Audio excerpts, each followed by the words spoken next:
All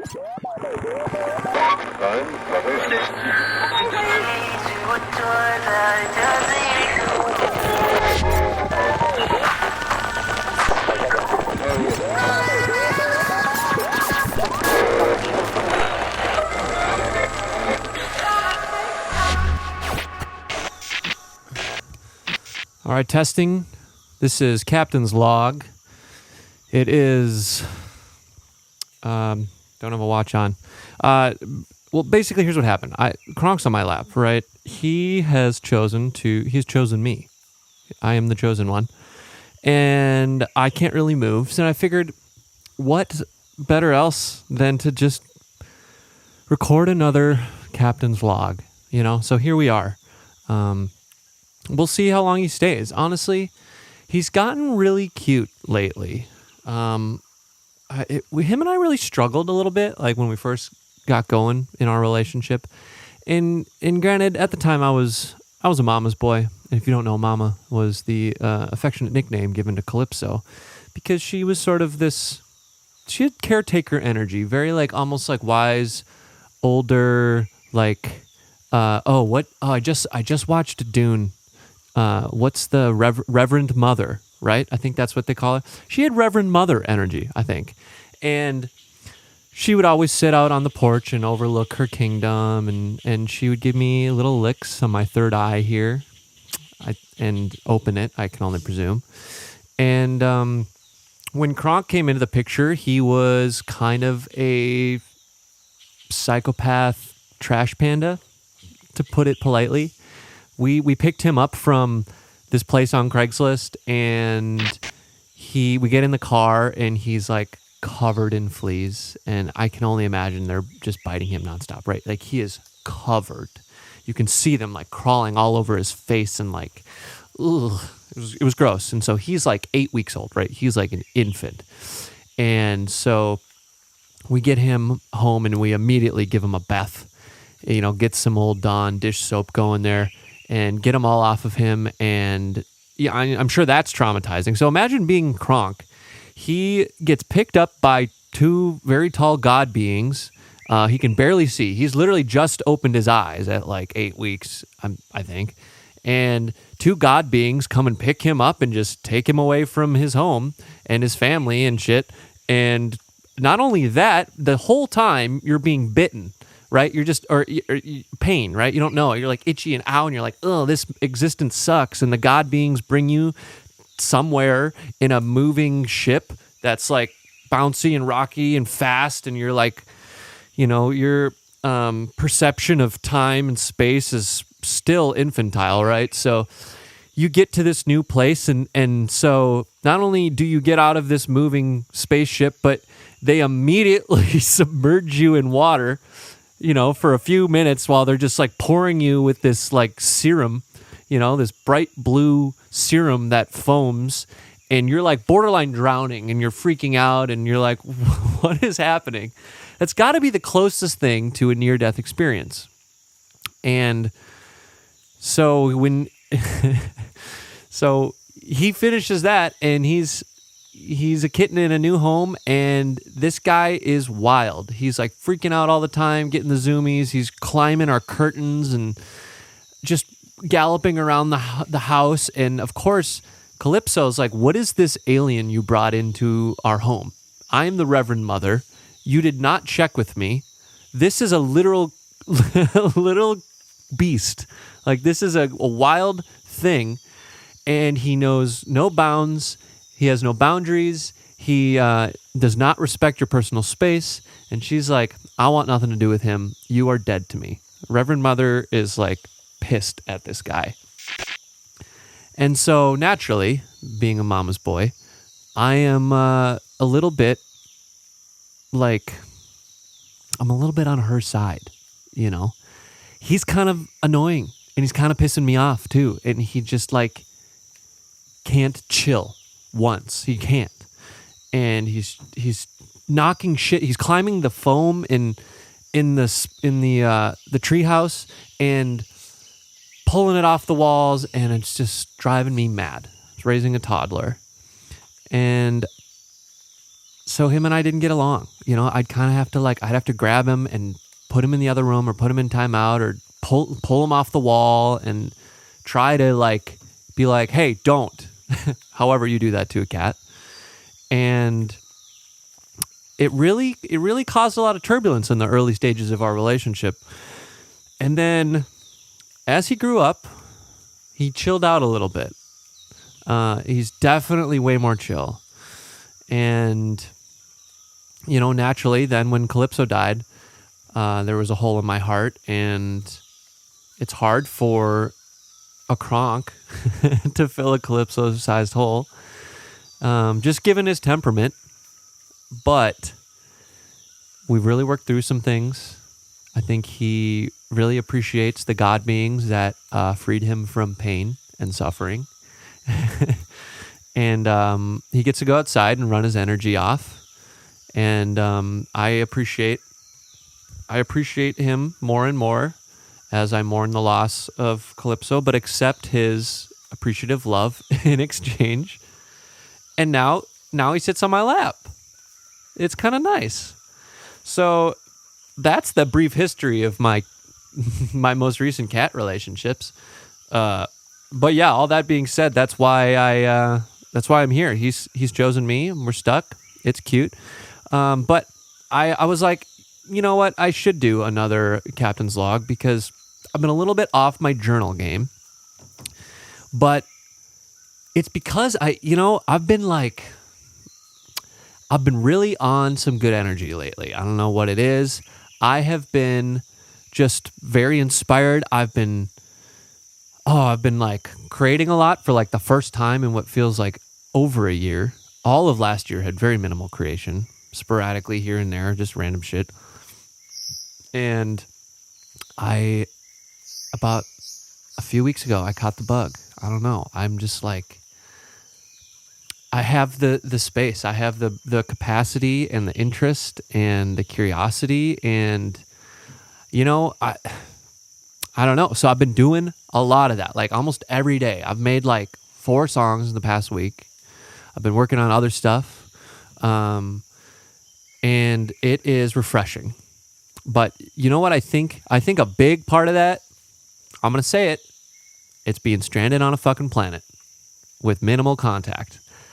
I'm just going to say, I know I'm going to sound like the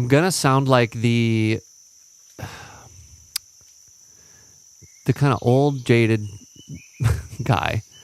But man, with the comms being down and minimal connection to social media platforms and just noise and distraction and all of that, it's like I've had to force myself to just find other shit to do. And I think also when your headspace is cleared from all that noise and distraction, you start to kind of reform perspective on what's going on. So being crashed on this planet, to be honest, might be one of the best things that's happened to me because I feel like I got a second to myself to figure some shit out. And boy, do we got to figure some shit out. That's what we do on here. Right, Kronky? What do you got to say? Not much. Silent guy. Strong silent type. But yeah, so I've been working towards that for a while, removing apps from my phone and really trying to figure out some healthy habits that allowed me to be productive and just have some general interest hobby time. So that's when I started reading and all that stuff. And removing that shit from your life is really weird because you're so used to it. You're so accustomed to and the behavior. We're adaptive creatures, and we will immediately pick something up quickly if it's easy, especially if it's kind of gamified like social media can be in a lot of applications. And rewiring those habits is really tough, right? So at first you feel really awkward. You're like, ugh, what do I do? You keep reaching for your phone and then you pick it up and you're like, fuck, that's right, that app's not on there. I gotta put that down. And so you're just kind of like, reading is weird because you can't focus, right? You're like not used to being able to focus on a task for a long time. So you keep like putting it down, can't figure out what to do.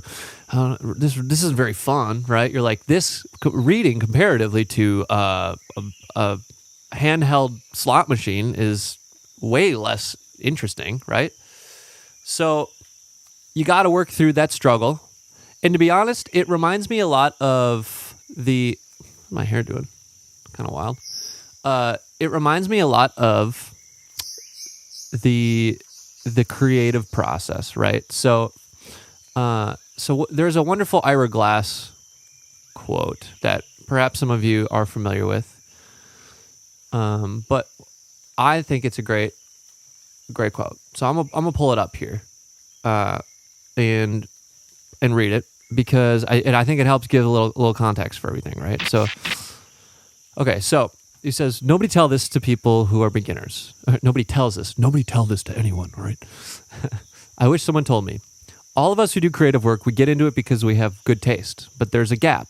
For the first couple of years you make stuff, it's not that good. It's trying to be good, it has potential, but it's not. But your taste, the thing that got you into the game, is still killer. And your taste is why your work disappoints you. A lot of people never get past this phase. They quit. Most people I know who do interesting creative work went through years of this. We know our work doesn't have this special thing that we want it to have. We all go through this. And if you're just starting out or you're still in this phase, you got to know it's normal. And the most important thing you can do is do a lot of work. Put yourself on a deadline so every week you finish a story, et cetera, et cetera. So his point being, when you start doing something, you're new at it, right? You don't totally know how to do it. You know what interests you. You've been listening to music for a while. You've been painting or appreciating art for a while, watching movies, etc. Right? You're like, I want to try and do that. And then you try to do it and you're like, oh, fuck. I don't know how to do any of this. And I don't have any of the technical skills. And I don't have any workflows figured out. I have none of my own, like, what am I trying to say? You have none of your own processes to... Oh, apparently the ship is transporting to different locations. Wonderful. Here we go. So all these things are missing. And that causes the things you're creating to lack. Because you can tell this because you've appreciated music for a while, right? You can tell, you're like, that Dua Lipa track is fire. And what I just made sounds nothing like that. And that's how I know it's not fire. So you can tell there's a separation there. You have the taste, you have the awareness, but it doesn't sound good. It doesn't look good, right? It's missing that thing, and you don't know how to get there.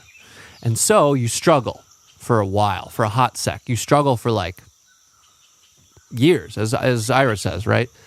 You struggle through this process. And what happens is most people quit. Unfortunately, we all hate being bad at shit. Nobody likes being bad at anything.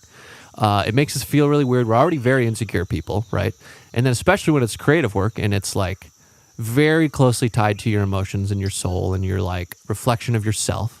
And to create things that you then share is an even more vulnerable thing. So nobody likes that feeling. That is a fucking terrible, tough feeling, right? And you really got to work through some shit to be down with that. And most of us haven't done nearly enough self-work and therapy and whatever to get through that. So we're struggling and we're like, fuck, I hate this. I hate sucking. I hate that I can tell it's bad. I hate that I don't like what I'm making. It's a struggle. So a lot of people just go, I don't like feeling like this all the time. It's really tough for me to feel or change my internal narrative and stick this out. It's easier for me to just, I'm going to quit. I'm going to try something else. And so they do. And that's what happens with a lot of people. I would say most people.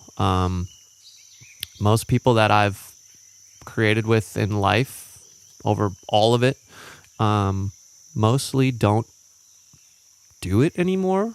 And I don't want to accuse that they've quit, right? Like, I think there's a lot of people's goals and things change.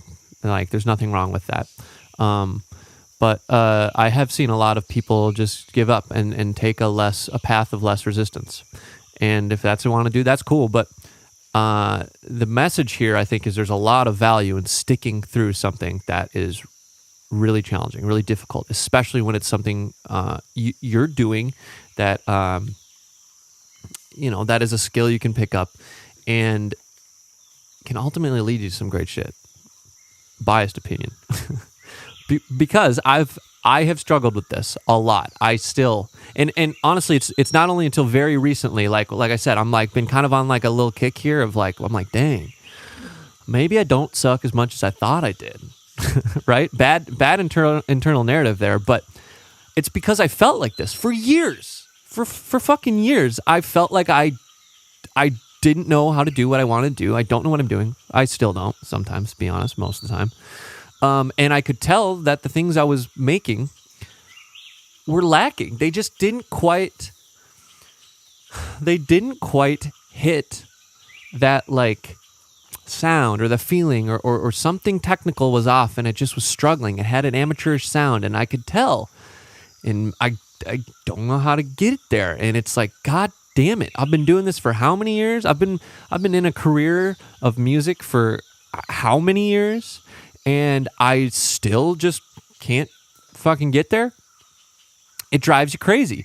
It really makes you struggle. And especially for me, growing up somebody who I think I got a lot of attention and a lot of like affirmation through art, creating and performing. And once I like figured out at an earlier-ish age, that could help fill that for me. I was like, oh, this is the shit. This is the thing I'm going to do. Yeah. And the problem is when you do that and then you get it, you get the attention affirmation and then it goes away. You're like, it really messes you up, right? Because the thing who's providing you your happiness or whatever is gone. So now what? And when a big part of my life changed and I stopped like actively playing and performing and touring and like I went into a bit of a passive mode of a career switch and all this stuff, I realized that like I had to be content without the input of that stuff, right? Because if you're always seeking those things, you're not relying on your own ability to be happy, be content, right? And so when that goes away, you gotta do some fucking work, right? So where was I going with this? Oh yeah. So in amidst a struggle, right, of like not being good enough, I have my own internal narrative who already thinks I'm not good enough because I'm not getting affirmation. I'm not getting like all this shit. Very insecure. Got a lot of my value from like from creating as part of my identity. So if that's like absent, or if I can't do it, or I guess in the context of like, if all of my creating was done previously with other people and bands and groups like that, without that, maybe my brain's like, oh, maybe you can only do that with other people, which means that you're really not that good as you thought you were. It's mostly other people doing the work, and you're just kind of there. You're just like around, right? Like your brain's gonna do some dumbass shit to you in those situations. And then when I'm trying to like, well, no, because I'm gonna do it, and I'm gonna make music, and I'm gonna produce myself, and I'm gonna figure this out. And then you go and try to do it, and you're making stuff, and it sucks. You're like, oh shit. Maybe my brain was right. Maybe I am completely incapable, right? And you're just struggling through this, and you're struggling through it, and it's just not changing, and it's not getting better. And these tracks, and and then when you're trying to like get feedback from people or like make a career out of it and reach out to others and like collaborate or be like, hey, do you want to work on this track? And then because it's not very good, they're kind of like, they're swerving you. They're like, yeah, let's talk later about that. Or, they just they're not very interested. And like, I get it, right? Like by now, objectively, I get it. Everybody's trying to do their own thing. They want to be part of the best stuff they can. We all want, from artists and creative want to be part of great art, for sure. So like, and then again, a lot of us are insecure and we're very worried about the perception of what would happen if we did something perceived bad or unprofessional or whatever, right? So then all these factors are like, you don't know what you're doing. You might have your taste. You want to do it. You think you know what's good, but you can't make it. You can't make it good, right? And so that's where you want to quit. And man, have I fallen in and out of love with music so many times. Maybe that sounds dramatic, but remember, theater kid. It's how it felt, right? I'd go through these phases of having no idea what I'm doing. Let me get this cable out of there. I have no idea what I'm doing. And it kills a lot of the love for the process when you are trying to make things that inspire you and you're trying to make things that excite you or excite other people or feel like an extension of yourself, but they're getting like interrupted by the inability of your,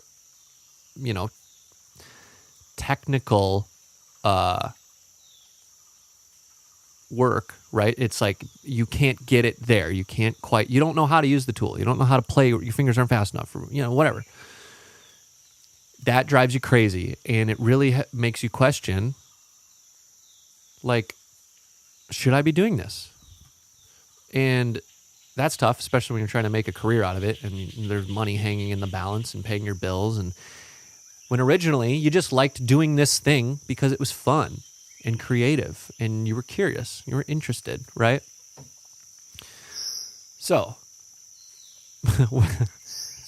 I relate to this quote a lot, and because only recently I feel like I've been pulling out of this like nosedive. Oh, we're losing Kronk. No, oh, damn it, Bubba. Can you? All right, fine. He's just gonna sit there. Oh, he's sitting on a. See, this is the problem with Kronk. Just will. You know how most cats feel like they're very careful and they like step over your shit and whatever. He will just on it, knock it over. No shit's given. And now he's stop. Don't. Please don't scratch the screen. That's a nice screen. Well, whatever, Kronk. Just please don't step on my things. Okay. Anyways, yeah, I feel like I've been pulling out of this nosedive that was what felt like last year. As my ship was hurling through outer space and things were getting very confusing and the engines were burning up and I had to crash. I was like, perhaps more confused than ever. I was like, I don't know if this was the journey. Was this the right journey I should have made? Sure don't know. And I think that one of the big things that really piles on top of that is when you're going through this creative process and you're struggling and you're not quite there, and then you put the fucking internet on it, the galactic interweb on it, and social media of everyone sharing their highlight reels of life and all the amazing things they're doing and how great it is and wow. And you're just reminded every day. You're reminded, and your brain is automatically going to compare. You immediately are reminded how maybe not to your goals you want to be, or how much less you think you are from this other person. And that constant presence weighs on your head, your brain, or both, I guess. That is just constantly there, and that's your attention, that's your focus, right? Like it's your mindset. That's where you're at every day. And not only between using it and seeing other people and then sharing your own art vulnerably on there, and not receiving the feedback that we expect or hope to have. It's just all these factors are piling on top of you thinking you're capable or not. and whether you want to quit or not. And so, man, I think following the crash, following the descent, following that, and being just kind of, is there a technical term for the comms being down? What's the military term? Being MIA. My brain was forced to remove these things that were constantly challenging my internal narrative, which was already, like I said, which was already weak. Which was already weak as fuck. You know, working on it. Better, to be honest, it was better than it had been. I think in the past, I struggled. Then I did some like work. I was like, oh yeah, I can do this thing. And then I hit this like, I think it was because the work and the presence on content and social media got so much more in my life. Like, hold on, my hair is bothering me. See how insecure that is? I'm just like looking at it in the thing, and I'm like, what is my hair doing here? Yeah, that's it, Kyle. You really nailed it. Stupid. All right. I'm not used to the short hair. I just got it cut too, so it's like the how it lays, it goes into shock, and it really bothers me. Anyways, enough of that. So yeah, I think because of all the social media presence and just being on it so much more than when I started creating. When I started creating, I was like, it was just Twitter and Facebook. And you just used them fun. You used them kind of chaotically. Well, I did not change my hair at all. If anything, I'm sorry. You use it chaotically. You know, you got the energy in high school where you just start figuring out about it. You're like, oh, wait, what's this thing everybody uses? Oh, okay. Yeah, I guess I'm just going to post whatever shit I want on there. All right. And then people started going, oh, I can monetize this. I can make a living, and I can promote and market and all these things, which is, yeah, actually amazing. Pretty helpful. But then we got to this like point where it was like this weight and expectation of you must do this in order to make this a career, in order to share any of your art with people. You have to do this thing, and it has to work. And now that's the rules. And it was so present for me. And being here, that presence is gone. What can I say? Kind of convenient. Frankly, I don't care that the comms don't work that well and I can't post reliably. That's fine with me, to be honest, because it kind of freed me up. I didn't have these nagging, I guess like urges, right, to like pick it up and scroll and do stuff or like whatever. I didn't have these like constant reminders when using it of, oh shit, I wish I did that. I wish I did that. I wish I made a song like that. Man, I wish I had that many followers. Wow, this didn't get likes. It's like all these things that I was sort of like over time I valued, you know, because we equated those metrics to success and progress.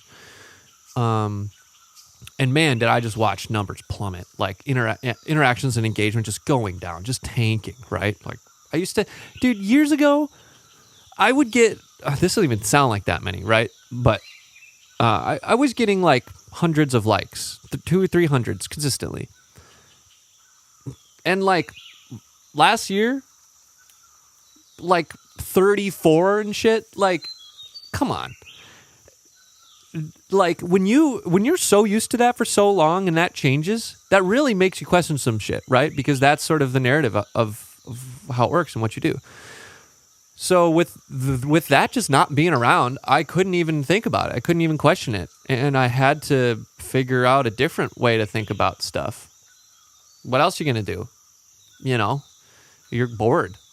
You don't have a choice. You have to read some shit or think about some things and come up with an alternative. And I think where I was going with all of this is through that process, it's challenging because guess what? You're not very good at focusing because you're so accustomed to, a very entertaining, fast form of technological entertainment, and your habits, are sort of garnered around that. And when you try to change that up and you're struggling, you kind of want to quit. That's where I was going with that. That's what reminded me of the this Ira Glass quote, right? Because there's a lot of those times you're like, I'm just going to download this app again. I'm just going to, for 1 second, right? 5 minutes, whatever. And you quit. You knew what you wanted to do. You knew you had taste. You knew there was something off. You knew there was something wrong. Your taste was like, this ain't right. Something's fucked up about this. And it's not what we want to do. But then why do I feel like this? Why am I struggling? Why does this suck? Maybe I should just quit. And then you do, and you fall right back on it. But man, I think I got through it. I got through that, and that massively aided my creative energy. I'm just like, some fucking birds out there. The jungle's wild. That massively aided my creative energy, and I'm just like, I don't even miss the shit. Now I like when I go on or when I see it, I just can't look at it any differently now. I just look at it as I'm just like this, like I'm just like, oh, there's that thing. It's like when I've been cleaning up the diet over the past couple of years, probably since a few years. But this last year, really trying some really clean things. And what else do you do in a jungle? It's like there's only plants and roots and nuts and birds and meat. But it's like when you stop, you get on a diet, you clean it up, you see a lot of the benefits, you feel good, and then you see some McDonald's, and you're just like, I remember you. I know the truth now. I know about you. I know what you do. I know what you're made of. I know how you make me feel. It's like an ex, right? To be honest, I don't think I have this feeling about any ex. Maybe the exes feel differently, but I'm always the guy. I hope this isn't such a fucking fuckboy thing to say. I was always the guy who's like, I hope we could still be friends, because from my perspective, I don't think any of those relationships ended like maliciously or like really like, oh, fuck you. It was just like, it didn't work. We fell out of fashion, and I didn't want it to be that way. My heart ached that I ended up there and with different feelings, and I valued what type of people they were and what they gave to my life, and I didn't want to miss that. It just wasn't a good fit at the time. I think timing is really important with this. It wasn't a good fit, and there was still value to me in retaining some element of that person in your life, because I think that with anybody, any relationship, platonic, romantic, familial, it's those people are going to shape you. You will never not get those effects. Right? You are who you are because of all these interactions you have. And so anything like a relationship that has considerably more vulnerability or intimacy than a standard relationship is going to do some shit to you, right? Better for worse. So yeah, I was always like, I hope we can be friends. And I think I'm still friends with some. So yeah, I don't look at any of my exes like, I know who you are, I know what you did to me. Perhaps some people do, right? They know that person wasn't right, and maybe they really struggled with that relationship, and they were hurt by it. And but once you step away and you understand how it can be and how it's different and maybe how it's for the best, like you would with a double corner pounder with cheese sandwiched between a McChicken. You go, yeah, that was fun, and I thought I liked that, but I don't think I need that. I don't think that's what I benefit from. I need some other things in my life to do and be the type of person I want to be. And that's that's kind of how I look at a lot of things on the internet now. Tech in general, honestly. I'm not just gonna. I hate harping on the internet and social media. Like, I hate how this just keeps coming up, and I sound like I'm just bitching. But to me, it's more about observations, and I do keep seeing more and more about this stuff. And I feel like at this point, maybe everyone's like, yeah, we get it, we know it's like bad, but I can't stop. Whatever. Who knows? Maybe it helps someone. Maybe it's gonna help somebody be like, oh, I feel better about why I feel that way. Because I wasn't really hearing it from anyone, especially as an artist in the industry. It was sort of the mentality was like, no, that's just what you do now, and you need to fucking deal with it. And like, sorry if that fucks you up mentally, but sorry. There was not a sort of counter conversation to that. And there should be. I think that if you can find a version of this career that doesn't use it in the same capacity, all power to you. There's not one way to do this thing, right? And guess what? The version where I crashed my ship and couldn't get on the internet and then ended up making a fuck ton of songs that I think are pretty good, and perhaps, I don't know, they're cool, they're interesting. I feel like I'm creatively just trying shit, and I feel like I'm no longer restricted from the lack of technical things that needs to catch up to my taste, as Ira Glass says. I'm feeling like I'm breaking through and I don't want to quit anymore. And I'm like, hell fucking yeah. As they say, let's fucking go. Let's fucking go, Caleb. That's a special one for you. And that's how I feel. So you know what? You know who might have been right? Oh, I'm sorry. I just got to flex myself a little bit because I'm jazzed. It's been a while since I've been jazzed, all right? Some of y'all might know I'm not the jazziest fork. I was going to say I'm not the I'm not the jazziest fork in the I can't even. I'm not the jazziest fork in the shed. That is that's not the Smash Mouth lyric. I'm not the sharpest tool in the shed, but to be honest, I think I like mine better. I'm not the jazziest fork in the shed.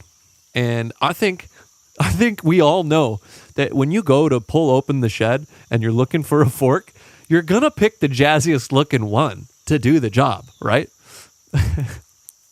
Now I'm downplaying myself. Here's where I struggle with this. I think, and maybe this is just growing up, God damn it, but when I look at myself, or at least how I think I've been over the past, I don't know, fat chunk of years, I honestly, oh man, this goes deep. It's kind of, God damn it, it kind of felt like as soon as I started trying to pursue music, it fucked me up a lot, because I think I was seeking a lot of that affirmational shit and didn't really know enough. I wasn't wise enough to like recognize, but it's been second. It's been like 10 years of pursuing a young man's dream.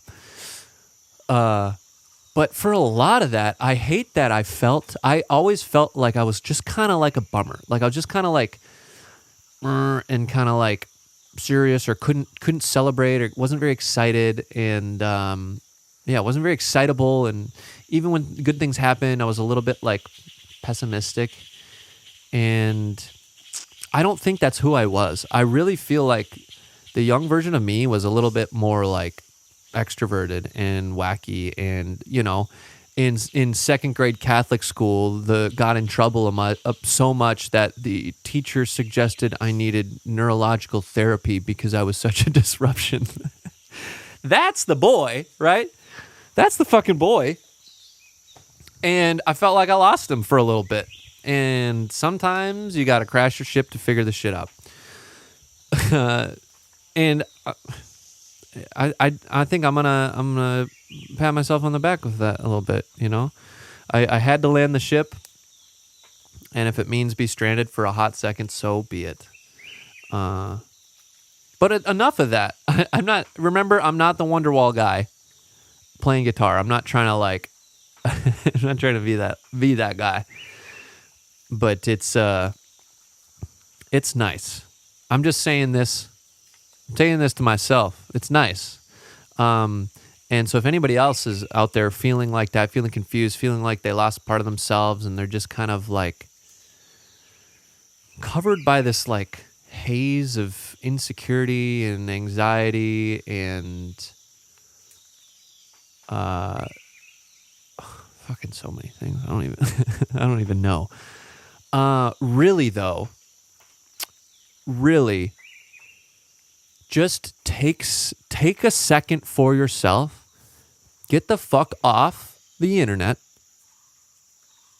and spend time with your friends and have conversations with them and read about things that interest you, that you are curious about, and you will find a part of yourself that's been there this whole time that was just kind of forgotten because you were too distracted. There's a lot of shit going on out there. It's a wild ass world, and it's very fast paced. There's a lot of noise all the time, and that's going to cover up a lot of things unless you can just be there for a second and be like, what's going on here without my attention being elsewhere, right? If you're out there, you can't be here. Amen. But just like kind of get in touch with that, figure that out.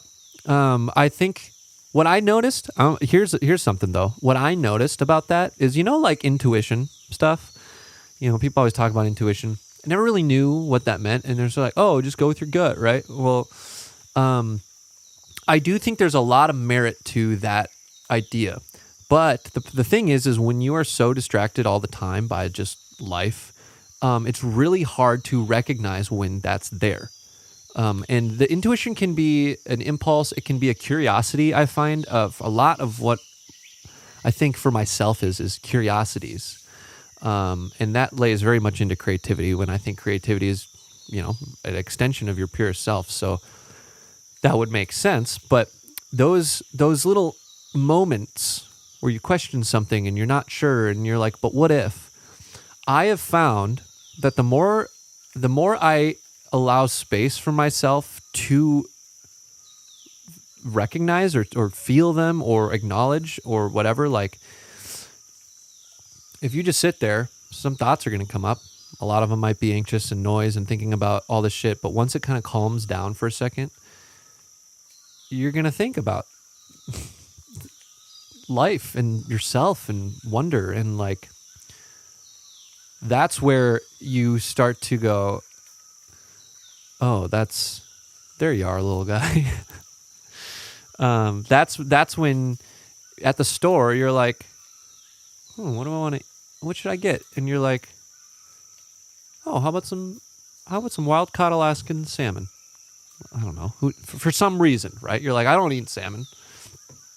This is assuming that you've waned off the chemical things that are craves that are causing you to direct your thought a little bit, right? But stick with me. Stick with me here, right? I know we're getting a little woo-woo here. But, right? And that's the same as like with your phone. And you can't say, well, my intuition says I should pick up my phone and use it. There's a difference between something that might be habitual or addictive behavior and more of an intuition. And I think in order to get in touch with that intuition, you gotta kind of wade through and stick out a lot of this trial period of sucking and not being good at refining your intuition and right, like waning off these habits and craves and whatnots galore. Who's it's and whatnots galore. And so you've done that. Now you're at the grocery store and you're like, oh, some wild caught Alaskan salmon looks good. Wild caught, important. Don't look up fish farming. You're going to hate it. You're like, whatever that was, whatever that thing that's like, oh, that's it. That's the intuition, right? And you can even objectively sit back and be like, oh, I just recognized I craved that, right? Let's be objective. Let's evaluate that. Fish, pretty good. Salmon, a A lot of protein, a lot of protein in there. Wild caught. You specifically craved wild caught. You went, wild caught. I wonder what that tastes like. It turns out you pick up the package and it's fucking the best wild caught brand in the world. I don't even know what that is. Should I look up that best wild caught fish brand in the world? I'm just gonna get like hella marketing here. I just know it. Because all these... See, this is why it's even hard to figure shit out. Reddit's also good, if you got to wade through the traps on there. I'm deep in this now. I'm just trying to find a reference here. Wild caught U.S. salmon. Wild caught cod from Massachusetts. Well, no brand. All right. I don't know. Anyways, that's what I'm saying is... stick with the bit here, but that craving, it turns out, okay, wild caught, all right, it was better than farm. I don't know why I craved that, but I did. Something in you just kind of was drawn to it. And you can sit back and evaluate if you want. You're like, objectively, that seemed like a better choice than grabbing some fucking dino nuggets, as great as they are, grabbing some dino nuggets and calling it a day, right? Objectively, I think we can all agree on the nutrition in that scenario. And so more often you go through this, you're going to kind of find those things here and there. And I've found this with myself. My curiosity is what I've found to be the biggest thing that I truly believe now is my intuition, because I have set myself up for so many things down the road that I was never planning on. But I just kind of went with my curiosity and was like, I want to do that thing. It might cost me some money, and like, I'm going to sit around and like fuck with this for a while, perfect example. I was, when was this? Oh, this was 2 years ago.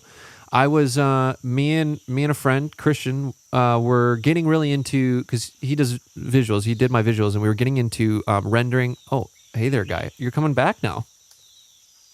Oh, please don't put your butthole on the camera. I'm going to shield their eyes. There you go. There you go, my guy. Yeah, have a good seat. Anyway, so Christian and I are getting into visuals. We're working on stuff for my becoming set, and we're getting into rendering in Unreal Engine. And we're like, well, shit, none of us have a computer that can do any of this. And I'm like, I think we need to build a PC. I think that's the best move here. It'll be a good machine to put to work down the road. I don't know anything about this. I've never built a PC, but I'm limited with my laptop. I'm just going to do this. And I didn't have money at the time to build one. I had to borrow money from someone to build it. And I built the computer and then had to rebuild it 2 months later. And at the time, I was like, oh, yeah, it's going to be for this Unreal stuff. And we started playing around with it a little bit. But then I ended up getting a Twitch partnership out of nowhere. Like, never expected to even do that or have interests or do streaming or whatever. And an opportunity came along, and I ended up getting that. And I was able to use that computer precisely for live streaming and doing that, which kickstarted this whole like avalanche of things and interests, and it like opened up this whole world of creative opportunity for me by combining video and audio and lighting and streaming and using my experiences doing freelance production work. And I could get really creative with the layouts and all this stuff. And we started doing live stream sets, and I never would have ended up there, but I had a computer and a computer that could do it, all because I just off the cuff on a whim decided I want to do that. And then I made all the money back from streaming to pay it back in a couple months. And now I have this badass computer that I'm able to, run my whole ship with. Literally holds everything together here in the ship. It's a badass machine. If you're trying to get into the specs, yeah, I've got a fuck, I just forgot.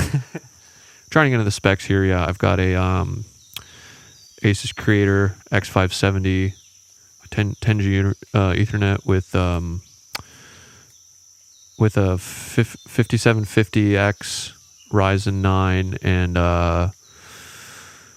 NVIDIA GeForce 4090 and 128 gigs of RAM, and that's for the geeks out there. Yeah, it's a sick rig, and it allows me to do so much things. I'm able to be very productive. I can create. I'm not limited by the technical restrictions of creating. I can record these video logs, and I can do live streams and run multiple. I got multiple cameras going on here, and I can do all of this because I just was curious about it. I had an interest and wanted to figure that out. And after I recognized that was like a big pivotal moment for me, recognizing that played out that way. And then there was a few other things where I noticed. I was like, oh, I kind of did that at a few other smaller examples where I just kind of on a whim, I was like, I think I should buy this case. And I think I should buy this piece of gear, or I think I should do this opportunity. And without really being able to be like, no, for sure, statistically, that's a good thing. I will make my money back, blah, blah, blah, right? Maybe this is chaotic business. I don't care. But I started recognizing that I have done that quite a few times. Even, tell you the truth, even taking the leap of leaving band life and entering the producing realm, and while I had just got done explaining how that was a bit of a mental shit show, I do think I really chose something to pursue that had interest to me, that I think was a really good fit and is going to end up being an amazing asset for me in life and my creative career and everything. So what I'm saying is, those intuitions, I really start to value those now, and I recognize them more and more and more. And even the other day, I was with a friend, and he was putting a shirt on to go out, and he was like, out into the jungle, obviously. And he was like, which shirt, this one or the other one I was wearing? And he kind of had this like, I'm unsure with this. And I was like, I can tell that you want to change your shirt.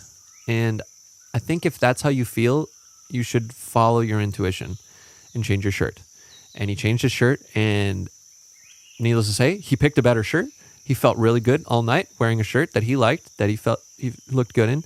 And a lot of people could have like reasoned into a certain shirt or whatever, but because he kind of went with that, it completely changed it for him. And if something as small as that, what are you going to wear today? Go with it.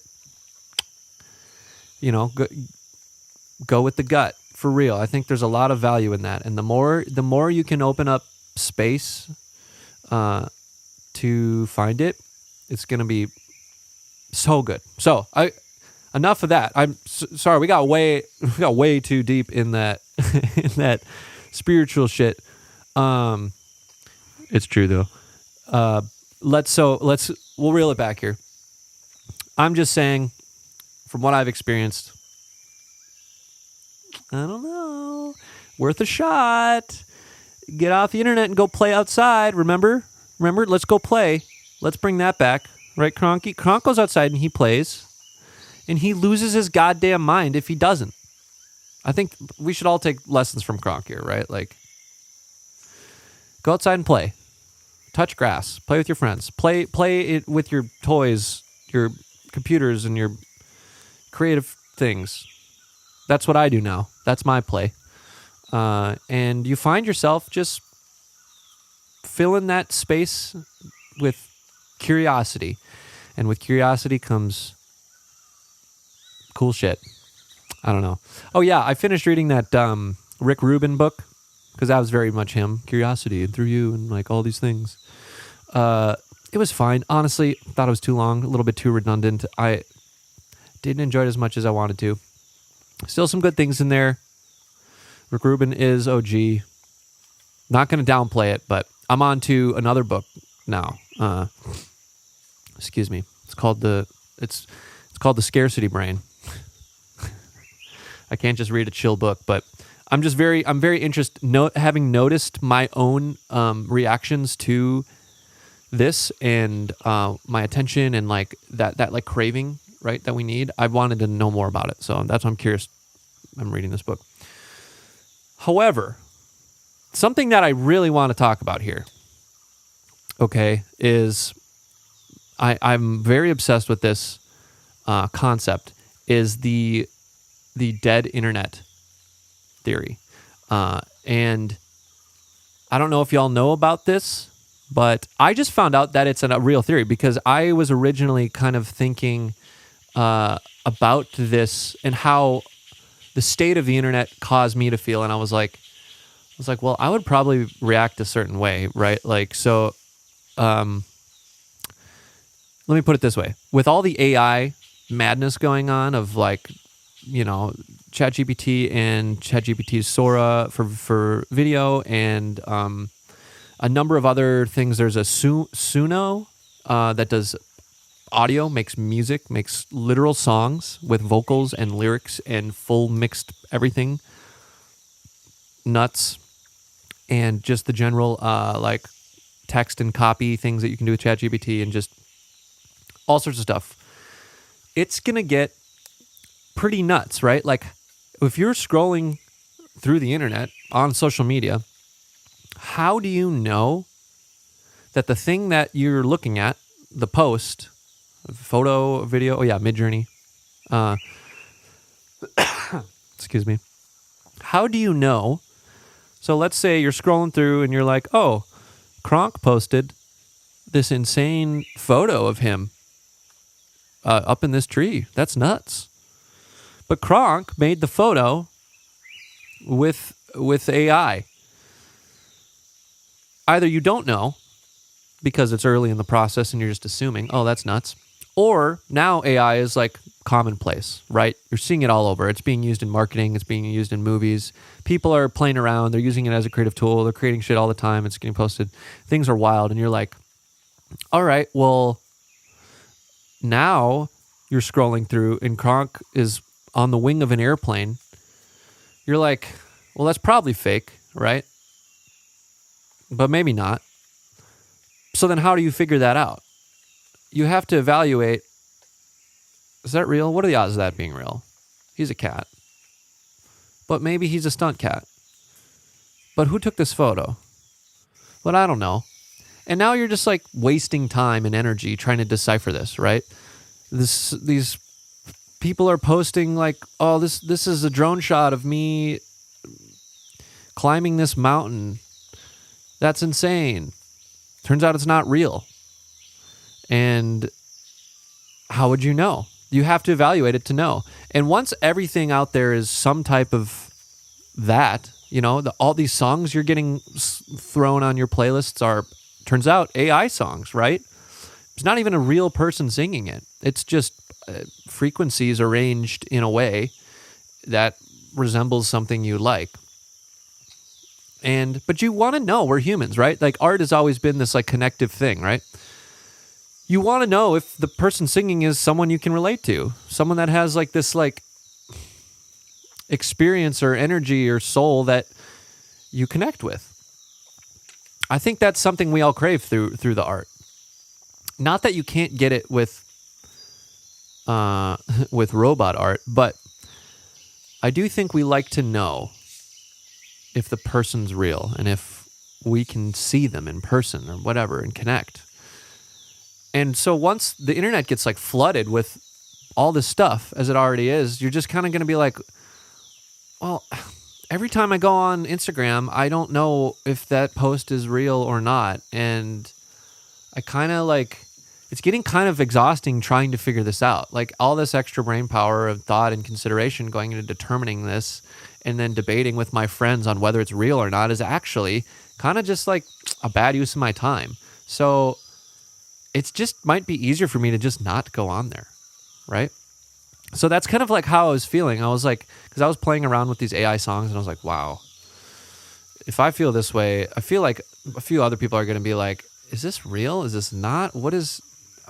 what's going on? I don't know. It's just going to be easier for me to just go, I'm not going to even attempt it. And so then I found out that this dead internet theory is a thing, which is loosely that. It's a little different. So hold on, I'm going to read this because this is the technical definition, technical from Wikipedia. It asserts that the internet now consists mainly of bot activity and automated generated content manipulated by algorithmic curation, marginalizing organic human activity to manipulate the population.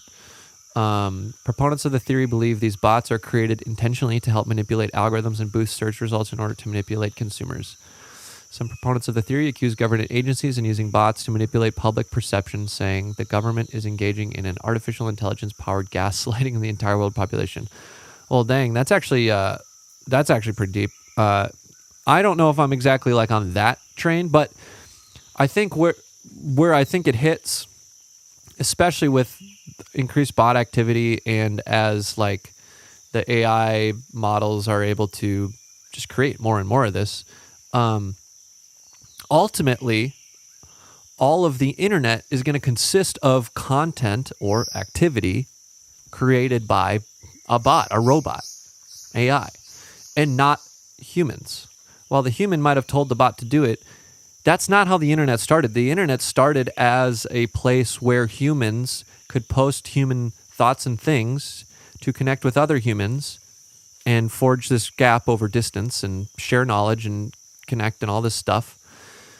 And now there's so much noise out there. There's so much stuff for marketing and consumption and entertainment, and a lot of it's being created by robots, maybe a human-controlled robot, but it's a lot of stuff, right? Like these people can like ask AI to help them create or optimize their SEO for their website and completely overpower like a large corporate company of similar stuff, right?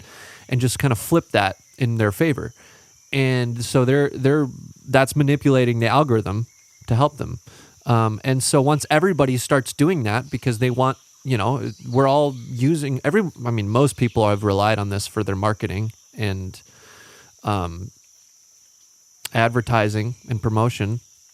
So they can't afford to not get involved and not start slinging this content because it's got to keep up and perform better and hit the algorithm. Well, at a certain point, it's just going to be bots consuming the other robots' content that makes it look like the metric or SEO or whatever is improving, but it's not actually a human doing that because all the humans have gone,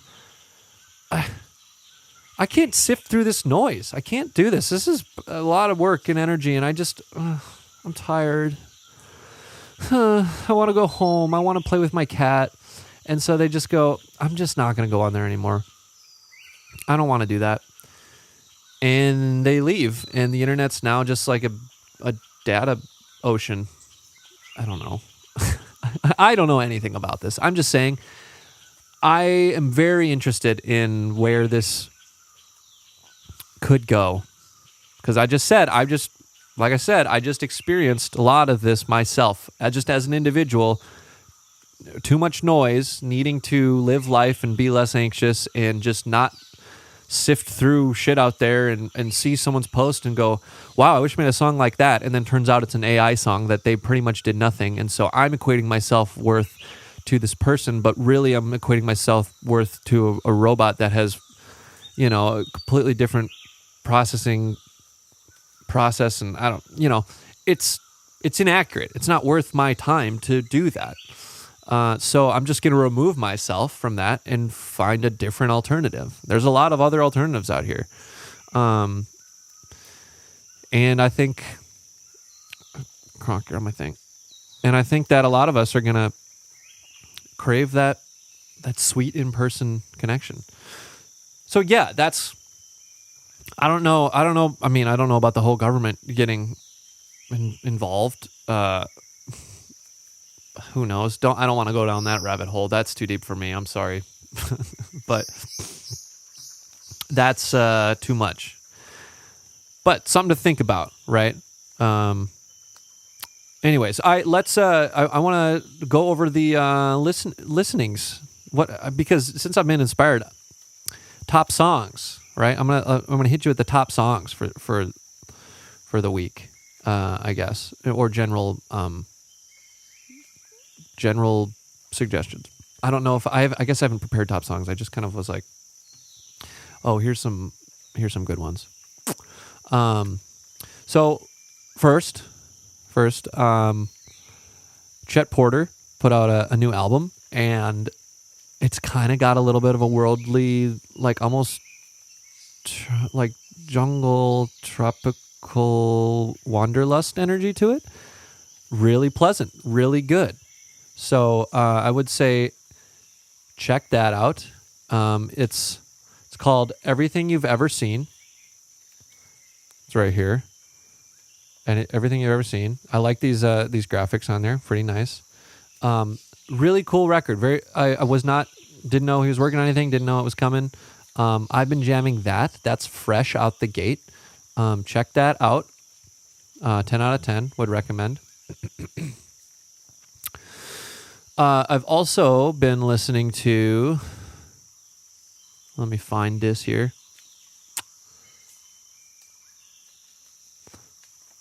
Oh, I've been listening to a lot of Dom Dalla.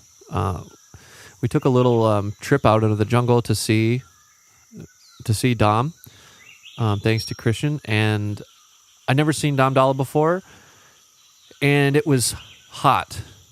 It was great show. That man has got great flow, great mixing, great curation. So I've been just jamming. I've been jamming the Dom Dalla catalog. A lot of good dance music in there, and what I really love is there's this like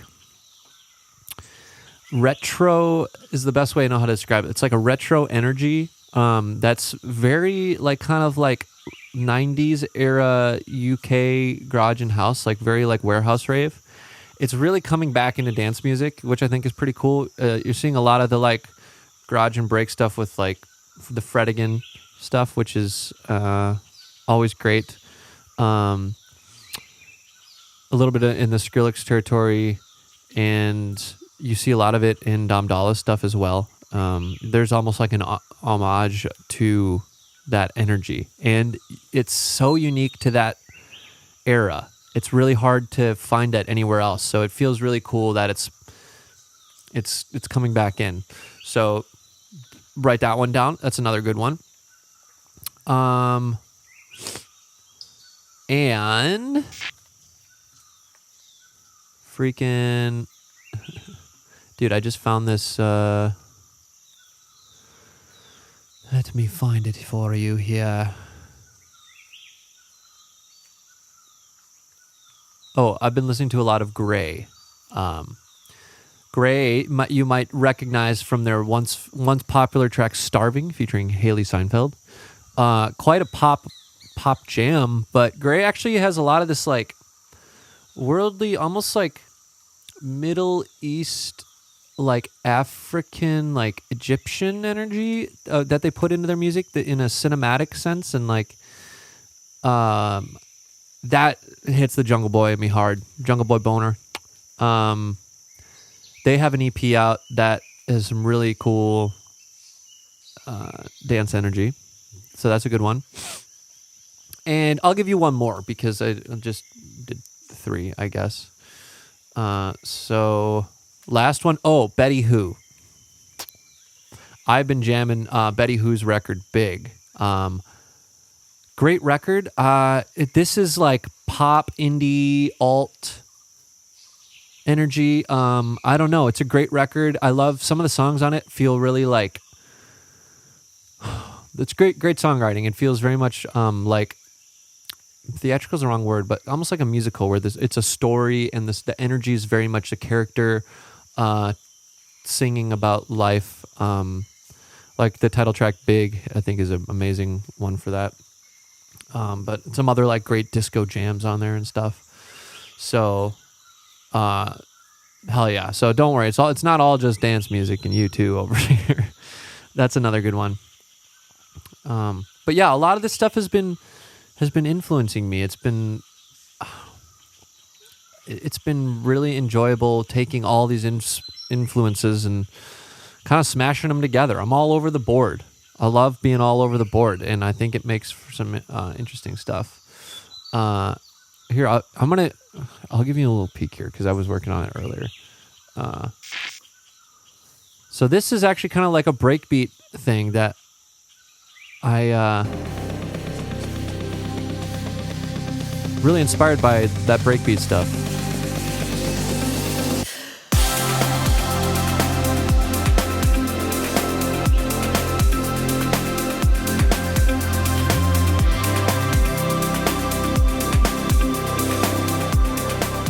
So yeah, this gives me big like euphoria,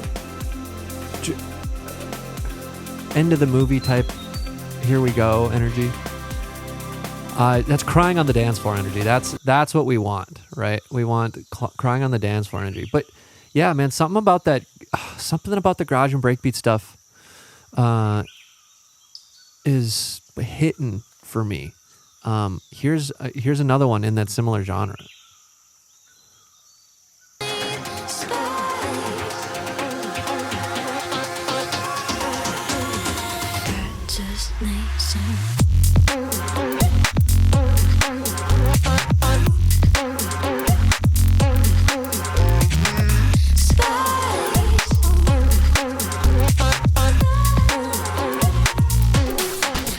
Yeah, really jazzed on this one.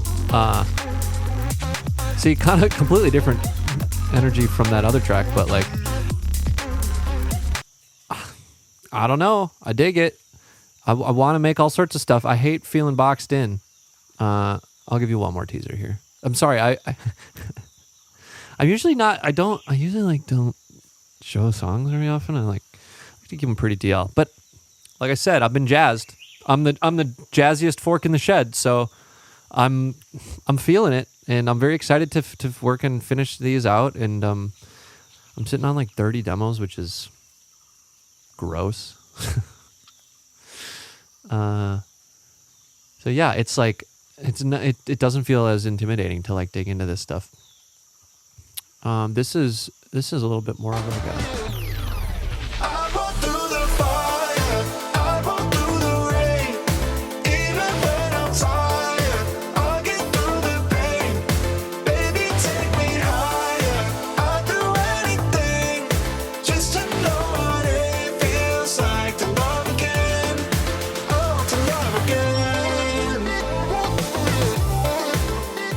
A little bit more like a pop route. But what's really interesting to me is when played in context,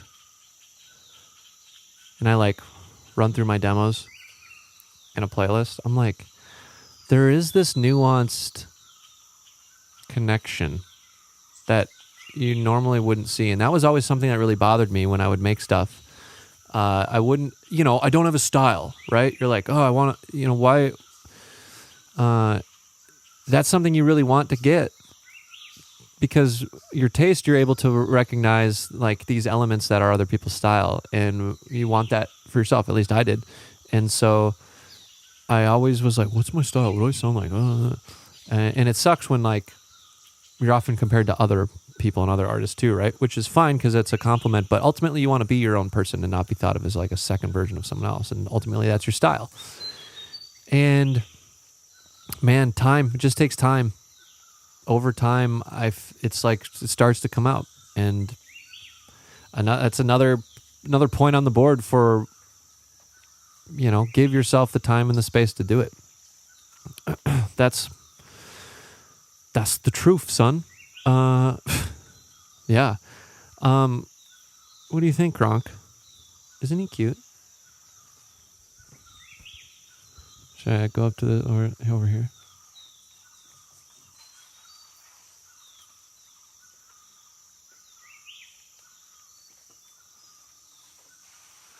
Yeah.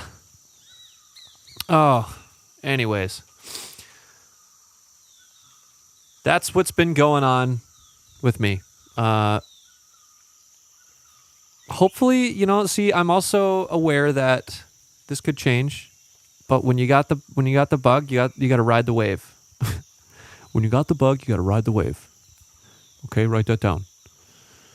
And so I'm just riding it, and it feels good. But I think I've recognized a few things that that's why I wanted to share. That's what this log was all about. Keep going, right? Keep figuring it out.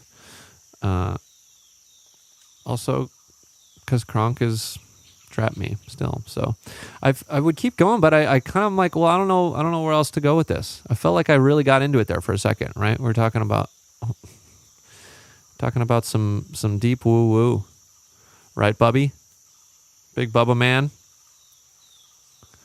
He's kind of doing that tail thing where he's like, when you pet a cat a little bit too much and they're like, oh, motherfucker, just leave me alone. That's what he's doing. Well, yeah, that's where we're at. So it's been another good one. I'm gonna keep at it. Hopefully this makes it your way. And if not, I'll see you on the next one, if that one makes your way. So, Kronk, you want to say goodbye? Okay.